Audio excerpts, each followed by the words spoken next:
আসসালামু আলাইকুম প্রিয় ভাই বোনেরা, আমার আঙ্কেল আন্টিরা, আপনারা সবাই কেমন আছেন?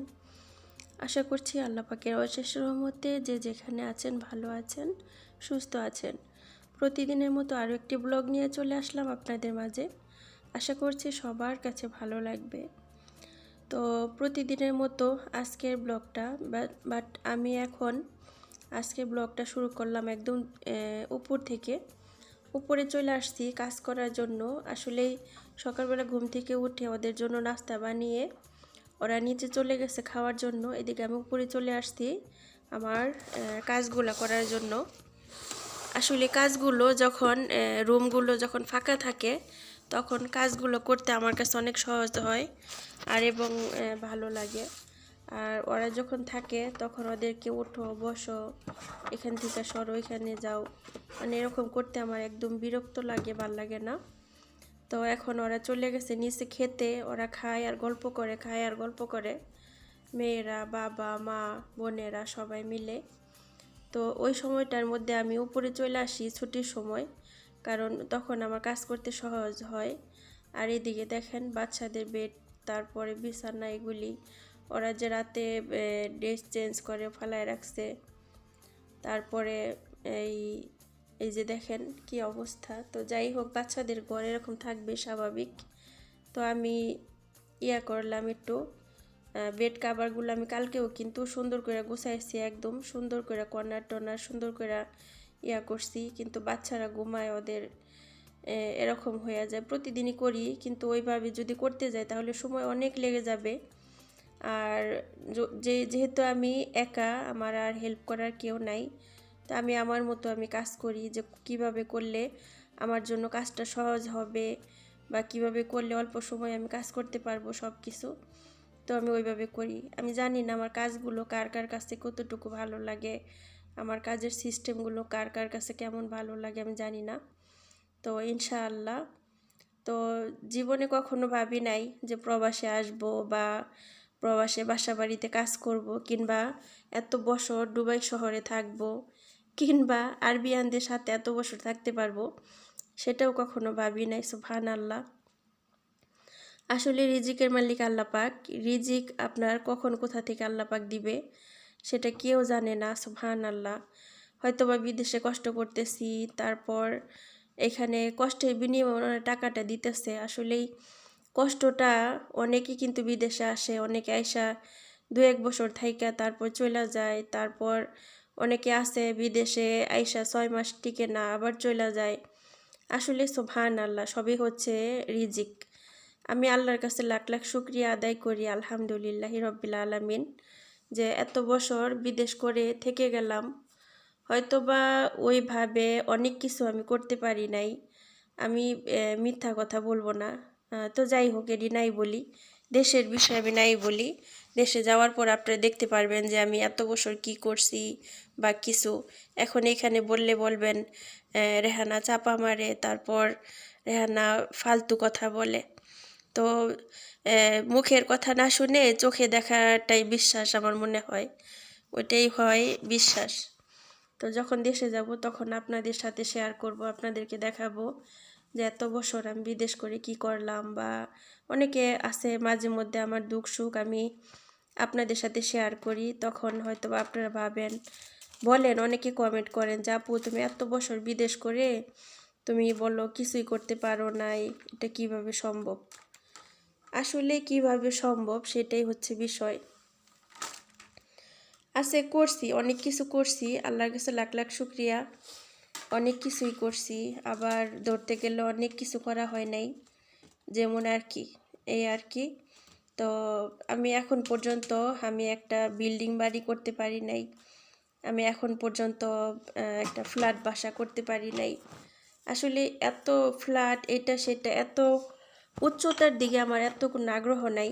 আমি শুধু আমার ফ্যামিলিটাকে নিয়ে, আমি আমার হাজব্যান্ড, বেবি, তাদেরকে নিয়ে 5 ওয়াক্ত নামাজ পড়ে কোনো মতো একটা নর্মাল একটা ফ্যামিলি যেভাবে চলে। আর আমরা যারা বিদেশ করি সবারই কিন্তু অনেক চাওয়া থাকে, অনেক পাওয়া থাকে। আসলেই একটা সময় আমারও ছিল। আর এখানে দেখেন কথা বলতে বলতে কাজ সেরে ফেললাম। আর এইটা হচ্ছে উপরে কিচেনটা দেখেন অনেক ময়লা হয়ে রয়েছে, আমি পরিষ্কার করব। তো এটাই বলতে চাই, প্রতিটা মানুষেরই আশা থাকে, অনেক ইয়া থাকে, আমারও ছিল। আসলে সবসময় এখন নামাজ পড়ে আল্লাহর কাছে বলি যে আল্লাহ, দুনিয়ার লোভ লালসা থেকে আমাদেরকে রক্ষা করো, আমাদেরকে সেভ করো আল্লাহ, আমাদের আখেরাতে লোভ করার তৌফিক দাও। এই দুনিয়াতে হচ্ছে সবই হচ্ছে মানে হাওয়াই মিঠাই যেমন আছে না, হাওয়াই মিঠাই মুখে দেওয়ার সাথে সাথে দেখবেন একদম মুখে মিলা যায়, আবার যখন মুখে দিবেন না তখন দেখবেন যে অনেক বড় দেখা যায়, এরকম কিছু। তো এটি বলে কোনো লাভ নাই। তো এখন আশা আল্লাহ পাক জানি না কতটুকু কবুল করবে। তো আল্লাহ কোনো মতো করার একটা তৌফিক আল্লাহ পাক যদি দেয় তাহলে করব, আর আল্লাহ পাক যদি নাও দেয় তাহলে আল্লাহর কাছে শুকরিয়া আদায় করবো, আলহামদুলিল্লাহ। কিন্তু এদিকে দেখলে অনেক কিছু আছে, আবার ওইদিকে দেখলে দেখা যায় অনেক কিছু নাই। আসলেই সবই হচ্ছে ভাগ্য।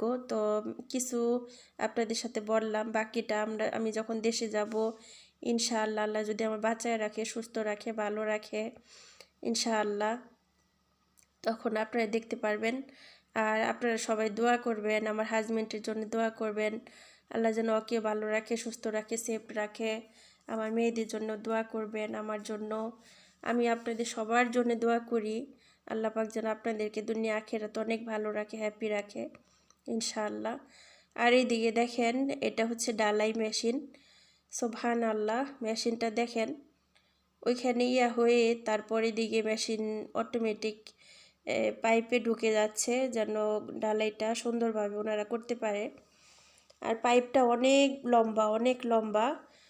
ওই সাইডে হচ্ছে ফ্ল্যাট করতেছে, আর আমাদের বাসার এই সাইডে রোডের কাছে ওনারা এই মেশিনটা রাখছে। তো দেখেন কত লম্বা একটা পাইপ, সুবহানাল্লাহ। আসলে বিদেশে সব কিছু স্পেশাল, সব কিছুতেই ওই কাজগুলো, এই যে দেখেন এইগুলা যদি ওনারা ইয়াতে করতো তাহলে কিন্তু অনেক কঠিন হইতো। তো অটোমেটিক হইতেছে, ওনারা দিতেছে, অটোমেটিক মিক্স হইতেছে, হইতেছে, আবার পাইপ দিয়ে ওইখানে নিয়ে ইয়া করতেছে।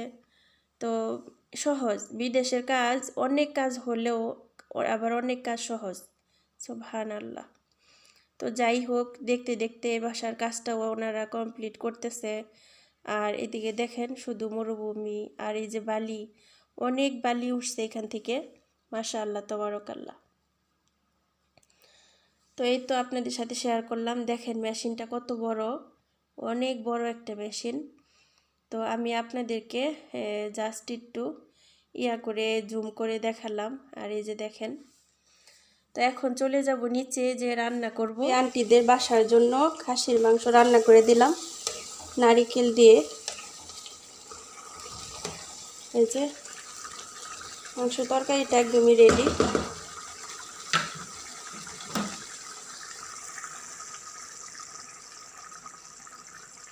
এখানে মাংস একটু ছোট ছোট করছি, তাই দেখা যাচ্ছে না। এখানে আরও রান্না করে দিছি, সাম্বল সেরি বলে এটারে।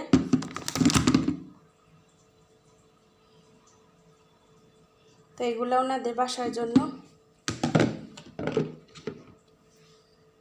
এই যে তরকারিটা এখানে ডাইলা নিলাম।